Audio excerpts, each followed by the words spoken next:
This is Karine and Elizabeth. Hi. We are at Cerrillos Station on the Turquoise Trail, and we're here today to talk about my art and Elizabeth's poetry and the creative life. And I want to introduce Elizabeth to my friends. Elizabeth Hellstern and I met in this very room taking a yoga class. And right away we felt a connection, and we've been friends ever since. Elizabeth is a writer and a poet and the genius behind the Telepoem Booth, which is an installation, right? It is. It's an installation project with vintage telephone booths that she converts so that you can dial a number and listen to a poem. You want to tell people a little bit Yeah. The exciting news is that the Telepoem Booth is coming to Cerrillos Station by the end of the year. And it's a smaller booth. It's actually a telepoem kiosk. And you can dial numbers that are in the directory at the telephone booth and listen to the earpiece to hear recordings of poets. So there will be a bunch of Santa Fe poets, Cerrillos and Madrid poets highlighted in this telephone booth. And there will be poetry from the national network of telephone booths. And so I'm really excited to bring that to Cerrillos. It's great to have it in my hometown, and it's gonna be really fun. That's so exciting. I can't wait for that to happen. I know, me too. Well, let me introduce Karine, because when we first met, and again, in this room, it's really funny, probably 4.5 years ago, 4 years ago. And she told me she was a painter, and then I looked at her stuff and I realized, oh, you're an artist. As you can see by her bison behind us, she's really talented, and we have started collecting her work and love it, have it hanging in our house. And she's got a lot of her paintings, sheet play prints, and Christmas cards and other cards available here at the Cerrillos Station.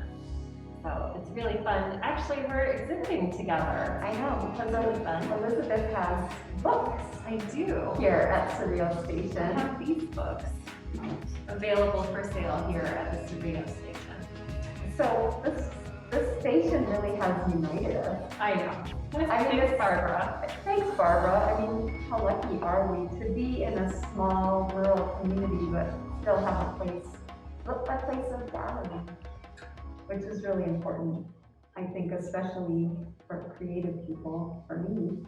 Oh, I know. As a creative person, I'm normally alone in my studio with the dog and some brushes and a bunch of paint and Daydreaming daydreaming or painting. and sometimes just,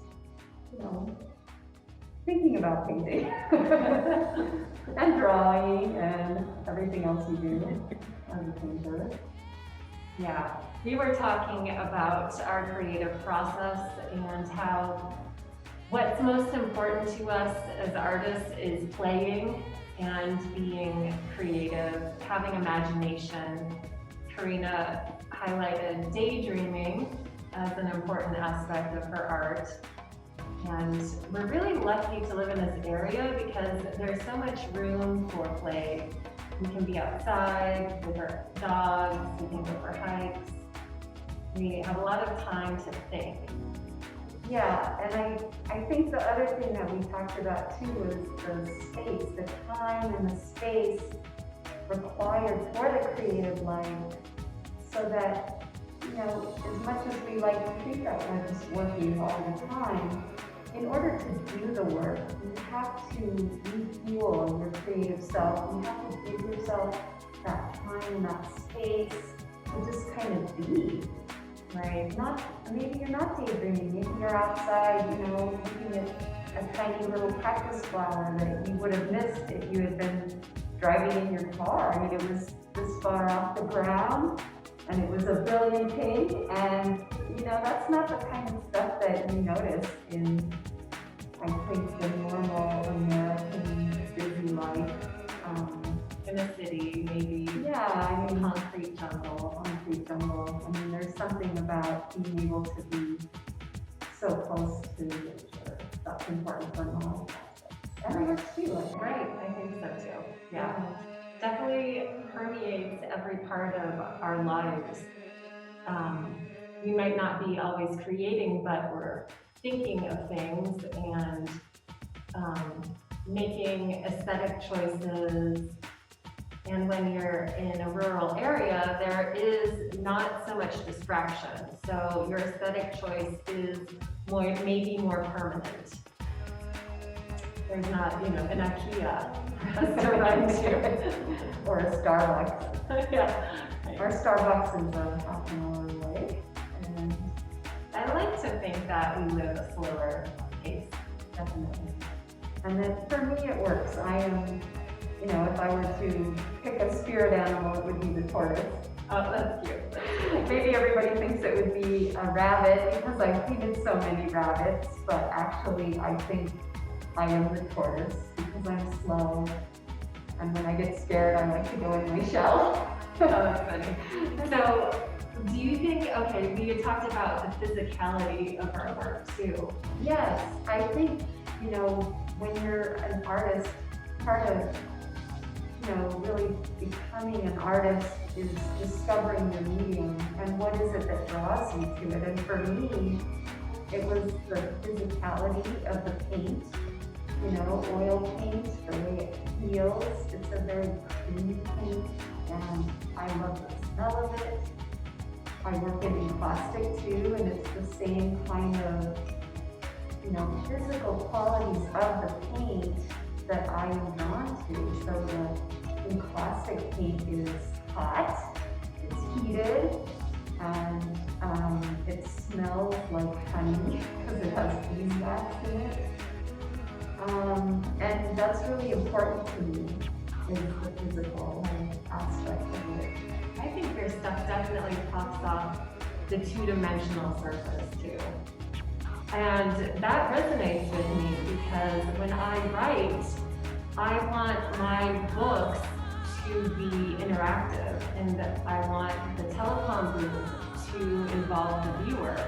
And so that was a big part of the purpose of the Telepoem Booth, was to have the person, the user, walk into a vintage phone booth, close the Bible door, either flip through the directory and then dial on a rotary phone or a push button phone the number and listen to it through the receiver. So it also involves a lot of senses and involves a lot of action from the user. So it's not just a passive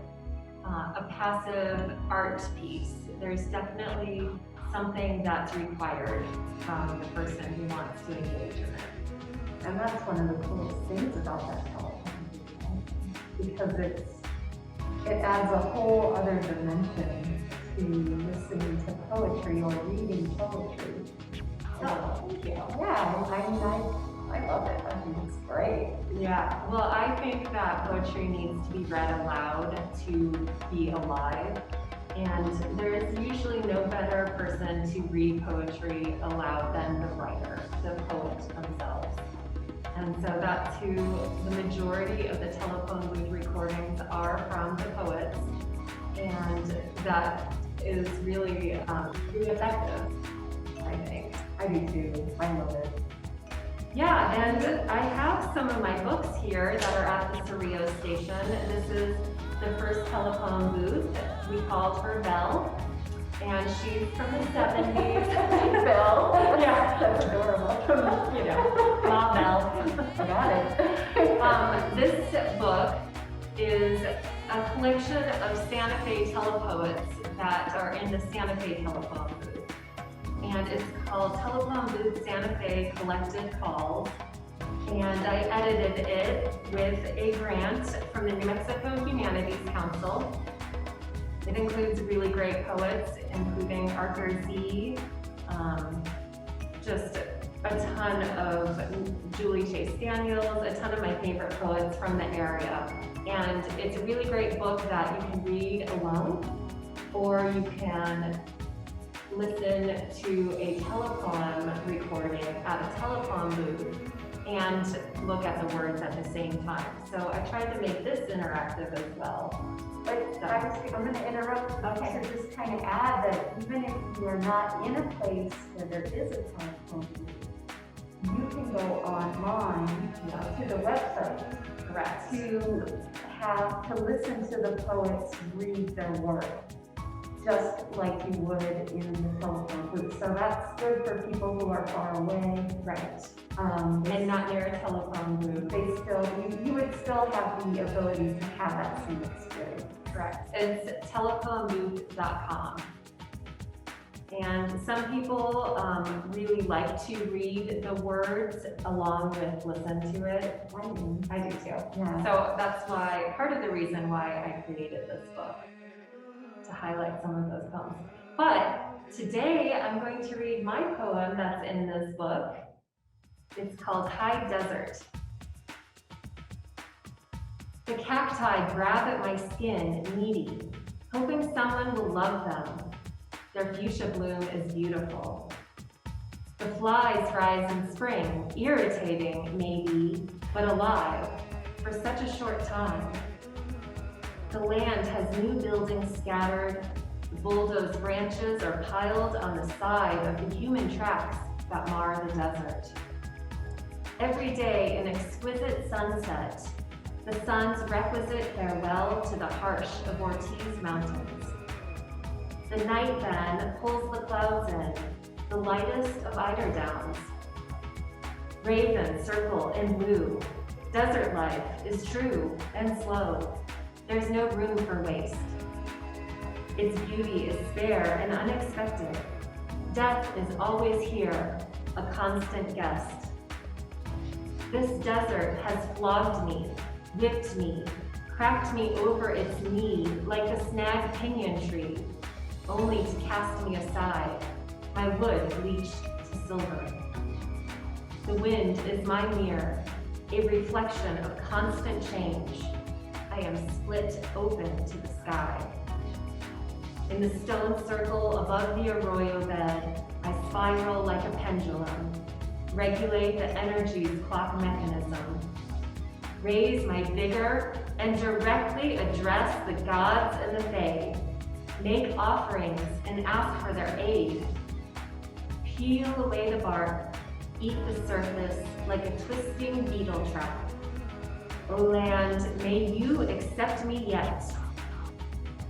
I seek the rain and then the chalice, and bowls of ancestral pottery spill like lucid dreams from the pillow. I love that. And then there's another telepoem book, Telepoem Booth, Missed Calls and Other Poetry. And this also was funded by a grant. And this is from hold on a second, the Witter Bitter Foundation for Poetry. And it also collects poems that are in the Telepoem Booth from national poets. And then I decided to collect essays from these same poets about their experiences with telephones, telephone booths, and other phone activities. And I thought it was really interesting what they came up with. I really love this book. The essays are really clever. They hit on the nostalgia.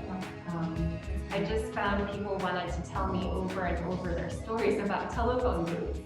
And what better way to collect them and spread them around.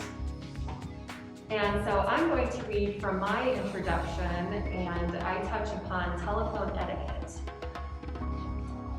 Telephone etiquette was a big deal in my family growing up. Like most households in the 80s, it was assumed that we would actually answer the ringing telephone. whether we were cooking, practicing piano, or even in the bathroom. And this was preferably no later than 3 rings. Woe to the child who picked up the phone and did not immediately recite our standard greeting in a well-modulated voice. Hello, this is the Hellstern household, Liz speaking. But to get that mouthful out was difficult, especially for young kids. When I was 13, a boy I had met at the local pool called me up. My 6-year-old sister answered the phone and stumbled through the speech. All he heard was, hello, this is Angie speaking, and he hung up.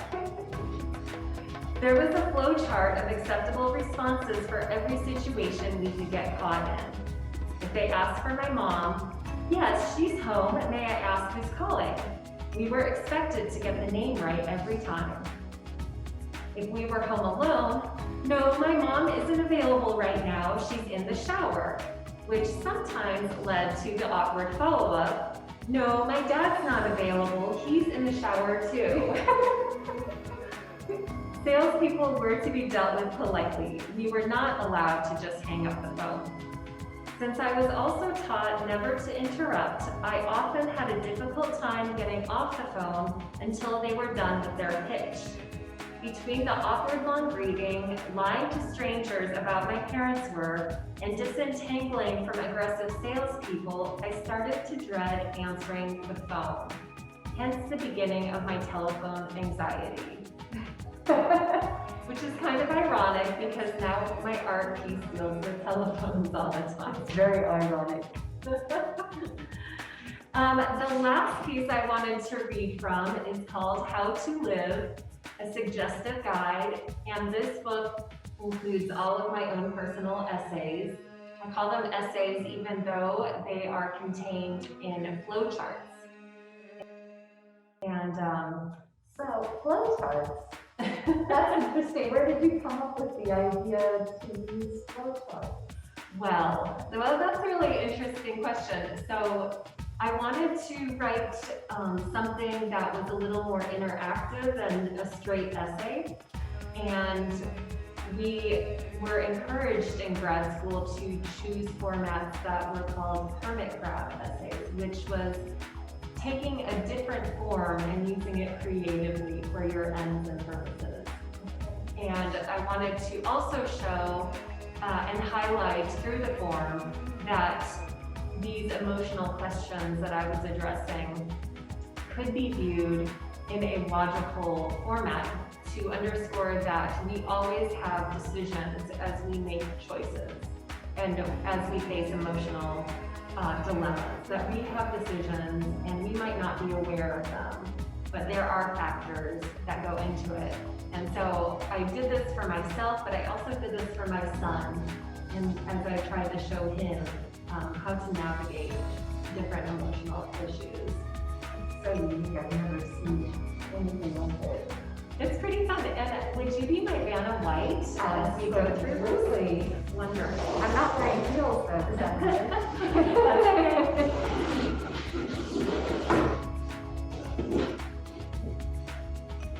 Okay. So I'm gonna just be on the outside here and point to each square. We're gonna start here. It starts with a little arrow. And the first square, I'm gonna read you the square of the where you land and then your different decisions, options. Okay. So this first square, this flowchart is called How to Fully Love Your Mother Before She Dies. And I wrote this to address a serious issue. I think that mother relationships are wonderful and complicated. And so this was my way of working out my own relationship with my mother. And so we'll start here. The little arrow says start here. How is your relationship with your mother? Not so good. I miss her so much. It's great. I miss her so much. Great. Follow the little arrow. Find a surrogate mother. It's okay to have mom crushes on women of a certain age, but try not to approach random ladies in the grocery store, art openings, and in the hot springs locker room and tell them that. I've never done that. Just don't do that. Okay. Remember the good things. She taught you how to answer the phone politely, made you school lunches until you were in high school, and she taught you how to have compassion and be an independent person who gave people the benefit of the doubt. Your choices. You're cool. She's mad at me. We're just so different. We're cool. We're cool. Make sure to hug your mother twice anytime you feel like hugging her twice. Heck, spin her around like you won the lottery just because you were happy to be alive, and she's the main reason for that. Because you never know if she'll get into an accident on the way home from your house. That stuff seriously happens all the time. And here you go, your end point. I love my mama. I love my mama. But now let's say you chose something else. We're just so different, or she's mad at me, hypothetically. We're just so different. We're just so different. If you're so angry and can't let it go, tell your mother everything you always wanted to but didn't. It could be over the phone, in an unsent letter, while she's in a coma or asleep. Do it. Done. Oh, no choices there. Sometimes you get a little gentle push. Okay. It's not good to have issues with your mother because someday she will be gone and then where will you be? I hear ya. I hear ya. Oh, okay. I hear ya. And here we go back up to the end point. I love my mama. And there are other ways through this flow chart. You can spend 5 seconds or 5 minutes just kind of reading through all the different areas, all the different choices. What's cool about these flow charts is that it's a written word, but there's this visual quality to it that's kind of unexpected, and you're moving around through the page. It's kind of like what you do when you look at a painting. Yeah, I'm glad you said that. I really wanted it to be visual for people and make it universal, but also put in some personal details. And I think that it's kind of an interesting way to get it to go through. So those are my readings. Karina, let's talk about your art. Okay, well, we kind of didn't talk about the cover of the flow chart. Oh my gosh, but that's right. Let's talk about that. So, okay, so one thing that really excited me was that this painting is Karina's, and she allowed me to use it for the cover of my book. And so, oh my gosh, what an honor. It's an honor for me to have my painting on the cover. Yeah, open it up. Okay, let's see. The whole painting. Oh, here's the back. That's Yeah, that's the whole slightly painting. crossed. It was this way. I think it went this way. Do you remember? This is, you can kind of see like how many ways her visual stuff can be used. It's so great. Because I sometimes deny gravity. I bet you people like kind of play with the hanging of your abstract pieces. Well, I usually tell them how to hang it, but if they choose to hang it differently, Right, I don't care. right. I think a lot of people don't realize that in addition to wildlife, I also have always done abstract work. And I actually brought some of my new encaustic pieces. Oh, yay. Because I don't think a lot of people have seen them yet, and I'm excited about this medium. I was working in encaustic a little bit in Joshua Tree before we moved, but when we came here, I met this really wonderful encaustic painter named Ellen Coleman, who had a studio in Madrid, and I took a couple of workshops from her, and it kind of helped me immerse myself even more in the medium. Could you explain what encaustic is for everybody? Encaustic is pigment and beeswax and damar resin. And the damar resin is added to the mixture because if you think of beeswax like a candle, how soft that is, the damar gives it strength, and it also gives it kind of a sheen that it otherwise wouldn't have. but you melt it all together. So the paint has to be hot in order for it, in order for it to be fluid. So the paint is hot, and I work in layers, and each layer gets fused or burned into the previous layer. Encaustic in Greek means to burn, so that's where it comes from. The heat is one of the things I like about it. Yeah. I like the fire, and I use a torch, flame to fuse. And what I'm learning, one of the things I learned from Ellen is how to work with translucent color. And so the work that I was doing first is all these layers of translucent color, one over the top of the other, to see what happens, what happens when you put this color over that color. And so to produce these paintings, I'm using more heat to get a smoother surface. But then I discovered if I change how much heat I'm using, and I use a little less heat, I can create a really textured surface. I love that. So this is the work that I've been playing with most recently, where I am, I'm really experimenting with still a ton of layers, where I can't even tell you how many layers of paint are on this surface.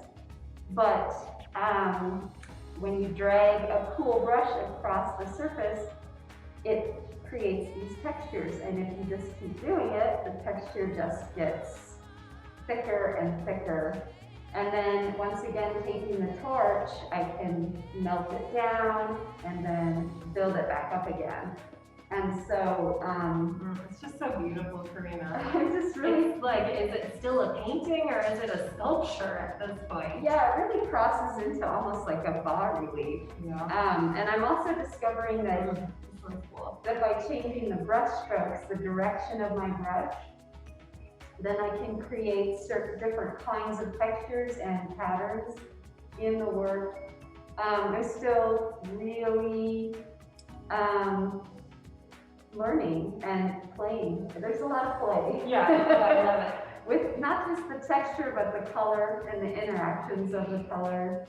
And that's the thing I like about abstract, is that because I'm not trying to render a recognizable thing, I have more freedom to play with other qualities of the paint, whether it's the color, the texture, brush stroke direction, whatever it is. So, it's kind of, I always So fun. kind of make fun of myself that I'm not just a wildlife painter, I'm an abstract painter, and maybe even a little bit of a sculptor. I don't like to, my muse is kind of bossy, and so she tells me what to do, and it's not always, paint a jackrabbit, although I love it. Yeah. I know, so do we. So we have started collecting Karina's work, and we started with 3 jackrabbits, and Karina warned us. She said if you leave them alone, they multiply. They did. We now have 5 jackrabbits. They have to be closely monitored. Just can't help themselves. I know, we love them. It's great. And you have a lot of success with your wildlife paintings. Why do you think people love the wildlife? Well, I think, we relate to wildlife because they move around. They have eyes and ears and noses. A lot of us have pets. Right. And so we relate to wildlife. We anthropomorphize. Right. We do it all the time. And so I really take advantage of that in my work. When I'm painting a rabbit especially, I see them as characters. I see them as little personalities, and each one is different. And I exaggerate that in my work. And I want us to feel a connection. I want to amplify that connection that we feel to wildlife, because that's our connection to the natural world. Right. And I think, you know, for me, the preservation of habitat is really important, because I know that my life would be a lot different if it weren't for my encounters with wildlife.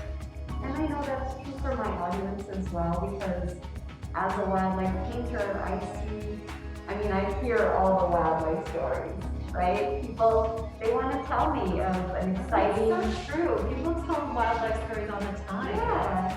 They do. It's like a stranger connection. Absolutely. Yeah, you know, it's exciting. And I think it's important that people realize, even though I use photographs as reference for my work, the photograph is not the inspiration. The inspiration was the moment I was there, you know, having this encounter, this experience with a wild thing. And the photograph just is like a memory. It's like a memory aid. You only use your own photographs. Right. So it's my photograph that I took when I was there looking at the coyote, rabbit, raven, bison, whatever it was. And the Bison is gorgeous. the bison, since moving to New Mexico, I have added some new animals to my repertoire. And I realized that a bison isn't necessarily that common in New Mexico, but being in New Mexico, I'm closer to the grasslands, where I grew up in South Dakota. You're right there in the grasslands, where, of course, the great herds once dominated. And so for me, painting the bison there's a lot of nostalgia there. Yeah. You know, it's like from my childhood being near Custer State Park, where there's a herd, and getting to see the bison all the time, and always hearing these stories of these tourists who think bison are the same as cows. Yeah. So they get out of their cars and they get too close, and somebody gets hurt because they're not cows. Do you think they represent something? Absolutely. For me, the bison, it's a symbol of, you know, of untouched America, of how this country must have been before I can remember, or before my ancestors can remember, before cattle and fences, when the great herds, you know, roam freely. And, you know, we recently got to go to Hellstern, and that was like, wow, you really could see it, what it must have been like. And I suppose there's a bit of a romantic notion there, but it's a powerful imagery and a powerful symbol of something that I know we'll never see again, but it's a nice thing to think about. Yeah. Yeah. So this bison isn't, this painting is not available here at the Cerrillos Station.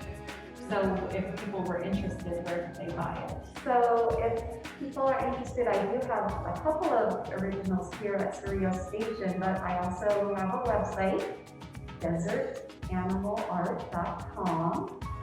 And you can go there, and if you want to see my enclastic work or my abstract work, you just go to Swenson.com, and there's more to see there. And I do have cards and prints here at Cerrillos Station, and you also have... I also have the books here at Cerrillos Station, and the address is 15B First Street in Cerrillos, New Mexico. For those of you who are local, please come by. And if you're not local, you can find the books at skyheartstudio.com. And those are available online as well. And if you aren't local, or if you are local and you want to come to Cerrillos Station, do check the website for their hours before you come, since things are constantly changing. And I really want to thank everybody tuned in today. I know. It's been fun to have you hang out with us in Cerrillos. And it's so fun to hang out with you, Karina. Thank you, Elizabeth, for putting this together.